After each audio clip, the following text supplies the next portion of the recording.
Good evening and thanks for joining us. I'm Ebony Monet. No criminal charges will be filed in any of the 5 deadly officer-involved shootings in San Diego County last year. That includes the shooting of Alfred Alongo, an incident that prompted days of protest around the county and made headlines around the nation. KPBS reporter Megan Burks is standing by live in El Cajon at the shopping center where it all began. Megan? Thanks, Ebony. That's right. I'm here at the scene where El Cajon police officer Richard Gonzalez fatally shot Alfred Alongo in September, and where protesters held vigils for weeks afterward. Today, a district attorney, Bonnie Dumanis, cleared Gonzalez of any criminal wrongdoing. She said her task wasn't to look at department policy, but to look at the letter of the law. And that says Gonzalez was justified in his shooting if he reasonably believed his life was in danger or the lives of others were in danger. Now, Dumanis offered new video today. This is a video that's been zoomed in and slowed down to offer a clearer picture of what happened moments before the shots were fired. Dumanis told reporters to take a close look at what Gonzalez does as Alongo pulls a vape pen from his pocket and takes what appears to be a shooting stance. She says Officer Gonzalez ducks, and to her that says that he feared for his life and therefore was justified in the shooting. She also detailed what witnesses told her during the investigation. They said they too believed that the vape pen was a gun, and one said, quote, "What happened, the officer had every right. It was shoot or be killed." Now, Dumanis did reference the civil unrest here in El Cajon and across the nation as more light is shed on officer-involved shootings. Let's hear what she had to say. The circumstances surrounding Alfred Alongo's death are tragic. His family has lost a son, a brother, a father, a husband.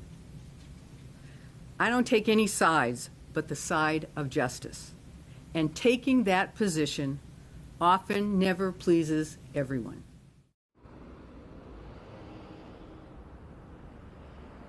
Now, in the more than 150 officer-involved shootings during Dumanis' tenure, she has only found one officer guilty, and that was an off-duty police officer who was acquitted in 2009 of shooting a mother and her son in a road rage incident in Oceanside.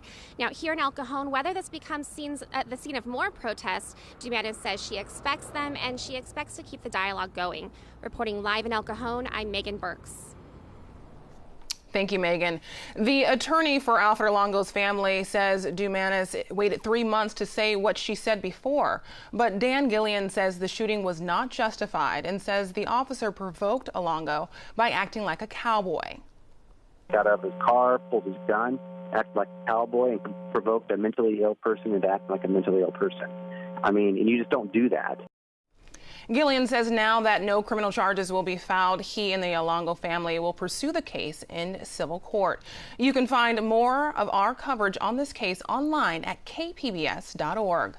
The future of San Diego's budget is looking gloomy. Unforeseen costs are expected to push the city into the red. KPBS Metro reporter Andrew Bowen has more on the hearing at the City Council today that had some bad news for the city's finances. Retired city employees are living longer than expected, and that means the city will have to pay their pensions for longer. The mayor says these added costs will trickle down, creating a budget deficit for the next few years.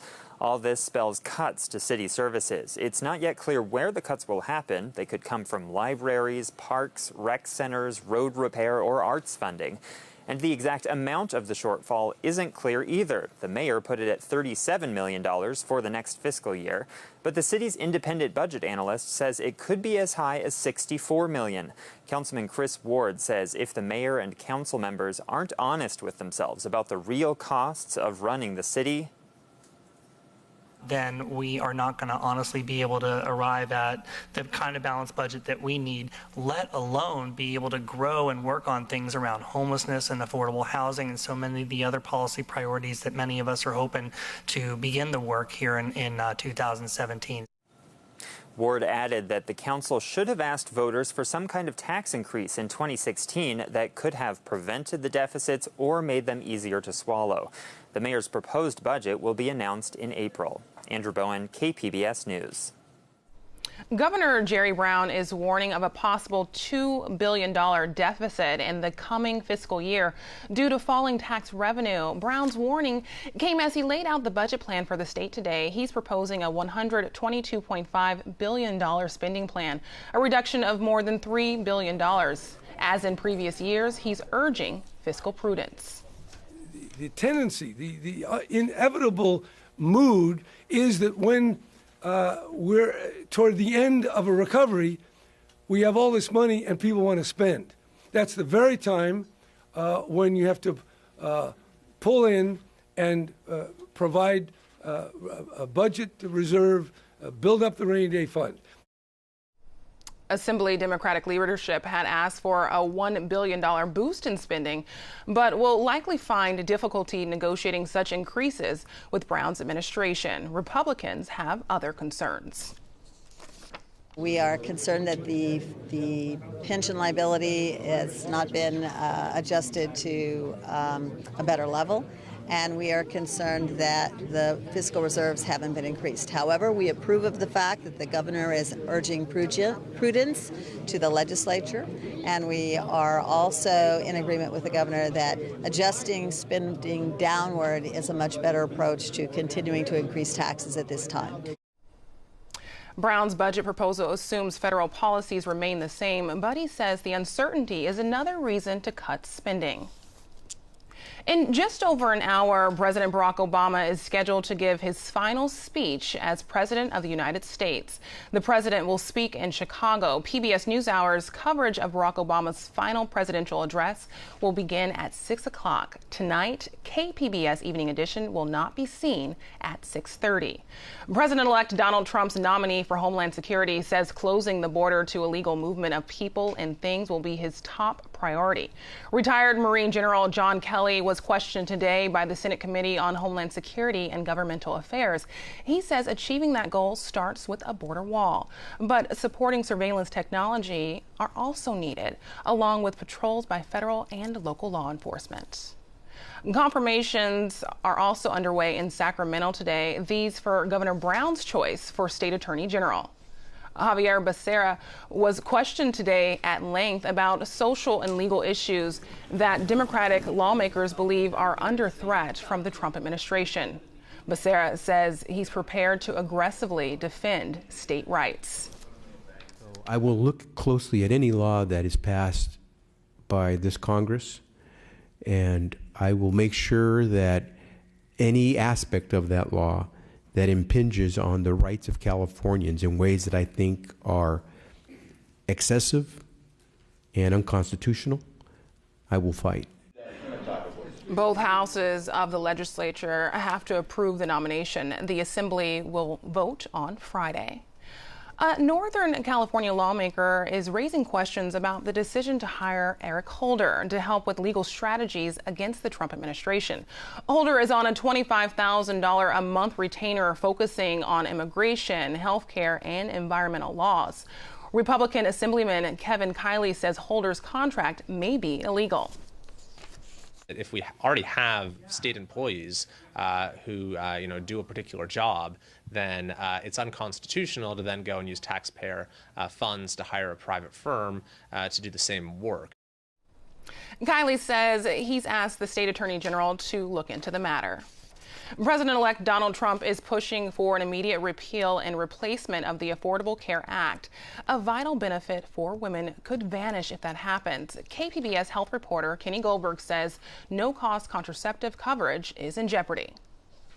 The Affordable Care Act requires insurers to cover FDA-approved contraceptives, including birth control pills, diaphragms, and implanted devices. These must be provided at no cost, even if a woman hasn't met her health plan's deductible. Lori Sobel is Associate Director of Women's Health Policy at the Kaiser Family Foundation. She says contraceptive coverage is not a fringe benefit. It's an essential service for women, and it's out of financial reach for many women to have the contraceptive method of their choice or any contraceptive method if they don't have it covered by their insurance. California has its own law that requires insurers to provide no-cost contraceptives, but that won't help women who lose their health insurance if Obamacare is repealed. Kenny Goldberg, KPBS News. The controversial White House painting that drove San Diego Congressman Duncan Hunter to personally take it off the wall last week was rehung this morning. Hunter found it offensive because it depicts scenes of civil unrest in which a pig wears a police uniform. The painting comes from a Missouri high school student who won a national competition. Missouri Congressman William Lacey calls Hunter's actions thievery and demands criminal charges against Hunter. Lacey says the Constitution protects his constituents' free speech rights. A new report by a San Diego nonprofit says the city has to do more to make transit-oriented development happen. Circulate San Diego says the city is making some improvements, like increasing density in community growth plans, but it's not achieving a necessary expansion of public transit ridership that's part of their climate action plan. The climate action plan is enforceable. It's putting the city on the hook, if they want to achieve their goals, they're going to have to do things differently. And part of what we're trying to do with the report, too, is to say to the city that, continue to update those community plans. That's really important, but there's some other citywide policies that also need to be addressed. And so we're suggesting the city adopt a dual track on some of their policy reforms. Recommendations in the report include easing parking requirements for new housing constructions and lowering developers' fees in transit-rich areas. You can read the report online at kpbs.org. San Diego gene sequencing company Illumina says its new machines will one day bring the cost of sequencing a human genome down to $100. KPBS science reporter David Wagner has the report. This week, Illumina introduced its newest machine, the NovaSeq. It's not there yet, but the company expects that within 3 to 10 years, this sequencer will cut costs to the point where a $100 genome becomes a reality. 3 years ago, Illumina rolled out machines that brought sequencing down to its current cost of about $1,000. San Diego-based Human Longevity Inc. will be among the first customers to buy the new machines. Co-founder J. Craig Venter says the NovaSeq will help his company reach its goal of sequencing more than 1 million genomes. We look forward to getting our first machines in a couple of months and giving them a thorough test. Venter says the $100 genome is on the horizon, but still a ways off. He predicts that 3 years from now, the true cost of sequencing will likely be around $500. David Wagner, KPBS News. Nuclear is our largest, essentially zero-carbon source of electricity, nearly 20%. Whether you like nuclear power or not, there is nuclear power. They've generated waste already, and it's sitting there. We have about 74,000 tons of spent fuel from commercial nuclear power plants. We think that nuclear energy is good for America. Store it, take care of it, be a part of the solution.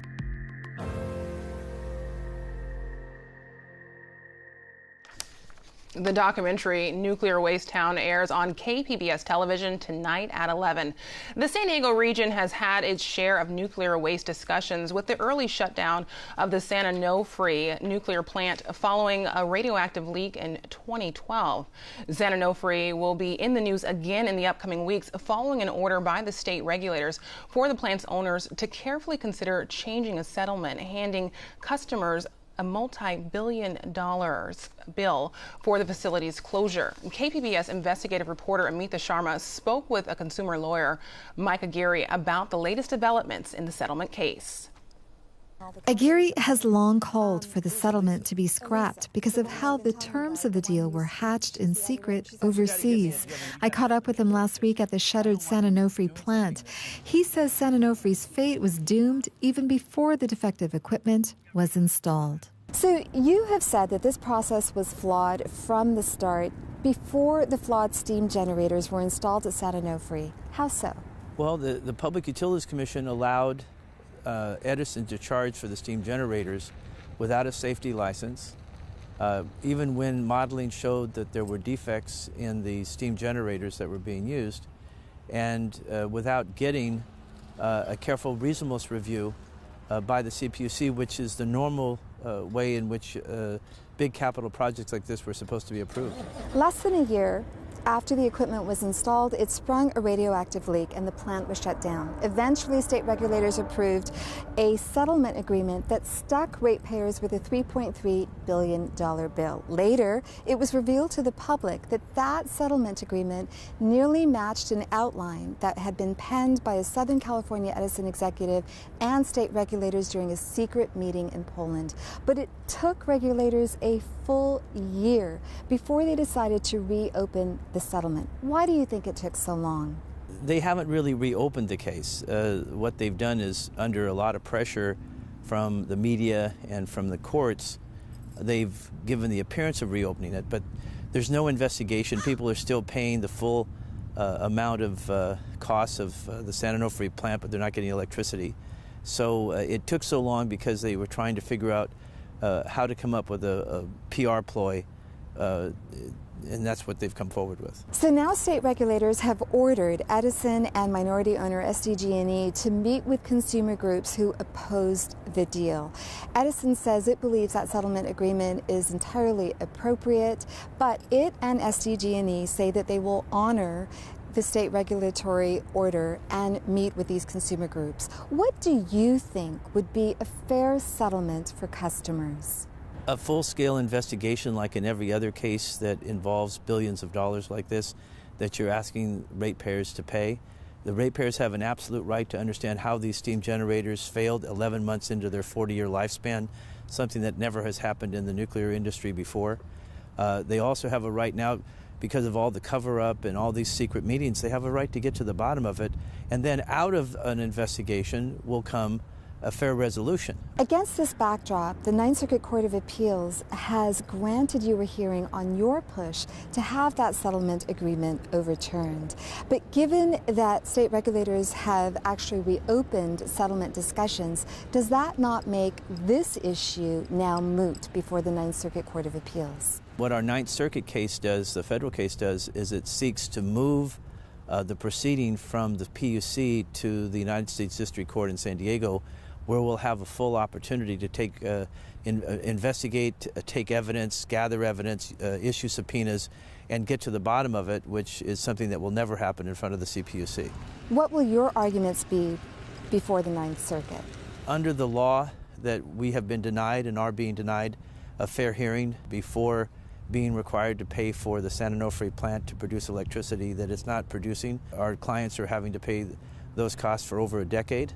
If that's going to be the case, at least they should have their day in court and find out if that's a fair resolution. How common is it for a federal appeals court to hear an appeal of how state regulators have handled an issue? It's not terribly common for federal courts to review the actions of an administrative agency, and in fact there's a federal law that prohibits it, except in very limited circumstances in which the parties to the administrative proceeding, the public, have been denied a fair hearing, and this fits into that exception. Finally, 3.8 million pounds of nuclear waste from San Onofre will be stored in concrete encased steel canisters behind a 27-foot high seawall at San Onofre until a permanent nuclear waste storage site can be found. You're against this plan. Why? Because it will be buried under the sand. It will seep. Right now, there are other options that are more desirable. For example, the Palo Verde nuclear installation, which is in the Mojave Desert. There is no reason to suggest that putting 3.8 million pounds of high-level nuclear waste is consistent with the Coastal Act. It's ludicrous, it's absurd, and it has to be stopped. Thank you, Mike, for speaking to me today. And thank you. San Diego County Board of Supervisors have decided they deserve more pay. Today, 4 out of 5 voted to increase their annual salaries by more than $19,000. They made this decision after dozens of people spoke out against the raise. I don't know of any worker who has ever had, in the recent decades, a 12.5% increase in their wages. Why will our supervisors get that? Reverend Kathleen Owens is speaking out against the supervisors changing their payment formula to allow them to bring home more money. We are here today to say to our County Board of Supervisors that if they can find money to invest in themselves, then they can find money to invest in San Diego families workers, and in the infrastructure. Supervisor Ron Roberts points out their salaries have risen less than 1% annually in the last 9 years. County supervisors earn 80% of a Superior Court judge's base salary. Roberts has proposed to increase that to 90% by December 2017, from an annual salary of about $153,000 to more than $172,000. Members of the First Unitarian Church, Invest in San Diego Families Coalition, and the Service Employees International Union say the money would be better spent helping the homeless, increasing affordable housing options, or on other programs to help the county's struggling families. My son was 8 years old. He is going to be 19 years old this year, and I still wait. Why? It's unacceptable. Liliana Robles is a single mom who spoke about how hard it has been to find affordable housing for her family. I get sentimental every time I think about it. It's not fair. It's not fair that Supervisor Gregory Cox is in his mansion in Eastlake, and my child never got that opportunity. After hearing comments, the supervisors voted to give themselves a raise. Newcomer Kristen Gaspar was the only supervisor to vote no. Since the county supervisor's pay is based on Superior Court judges' salaries, if judges get a pay raise, so will they. I'm Judy Woodruff on the next NewsHour. Special coverage of President Obama's farewell speech Tuesday on the PBS NewsHour and live at 9 p.m. Eastern.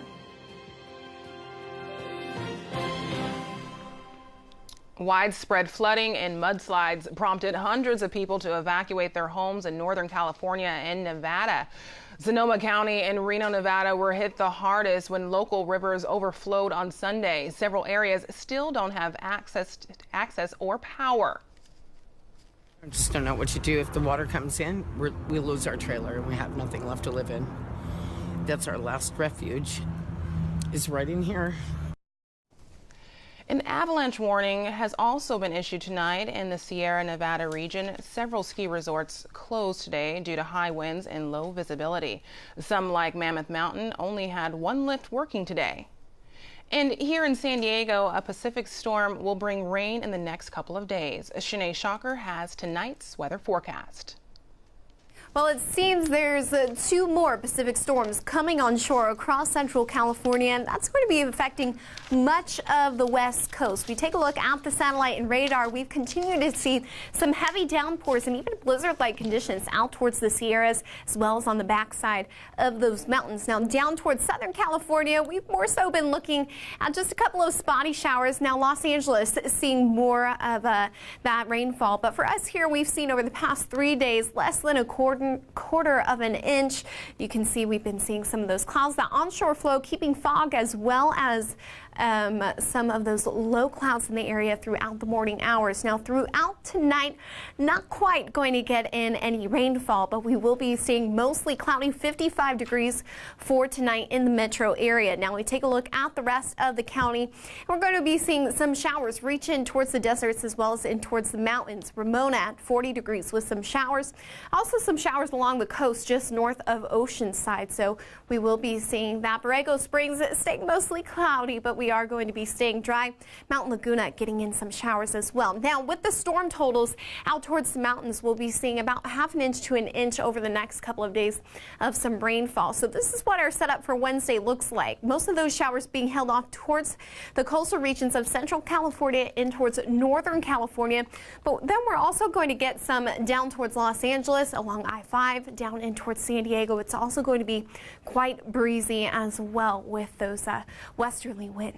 Here's a look at your extended outlook heading towards the coastal regions. This is where we'll be seeing, depending on where you're at, we can be seeing up to about ½ an inch near the coastal foothills. But other than that, we are going to be seeing just some rain throughout the day, not too much in there. That's going to last through Friday, really. So the first Pacific storm coming on shore on our Wednesday or on our Tuesday, and then we'll be getting in on some of that moisture for Wednesday. And then we'll also have our second one come in towards Thursday. And the those showers sticking around until Friday. Now, as far as temperatures go, we're really pretty steady here, warming up over the weekend with some sunny skies back out by Saturday, enough for our weekend plans to not get ruined by the wet weather. We are going to be at 65 Saturday, 67 for Sunday. Inland, very similar to the coast, we are going to be seeing cooler temperatures come Thursday in towards Friday. We're in the lower 60s here. We'll stick with a shower or two throughout the day on our Friday, but then we'll dry back out, see that sunshine come back for the weekend. So travel conditions over the next few days through the mountains especially going to be maybe a little bit slippery. We'll see some rain towards the morning hours of Wednesday, and then we'll also get quite cold heading towards our Thursday. Now, our overnight lows at freezing or below it. Some snow showers in store for us on Friday, but we'll be mostly sunny going towards our Saturday. Last but not least, the deserts. We'll be seeing some of those showers on Thursday, maybe in a little bit towards Friday. But other than that, we are going to be on the warm up back into the 70s for the weekend. For KPBS News, I'm Shanae Shocker. You can find tonight's stories on our website, kpbs.org/evening edition. A reminder, we will bring you President Obama's final speech as Commander-in-Chief coming up at 6 tonight. Thanks for joining us. Have a great evening.